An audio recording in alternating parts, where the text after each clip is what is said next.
You ask Tiger to solve. This deals with linear equations with one unknown. The final result is x equals 1. Let's solve it step by step. Simplify the expression. Expand the parentheses. Multiply the coefficients. Simplify the arithmetic. Group all constants on the right side of the equation. Subtract 10 from both sides. Simplify the arithmetic.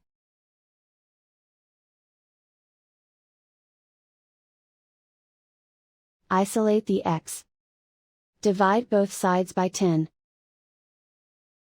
Simplify the fraction.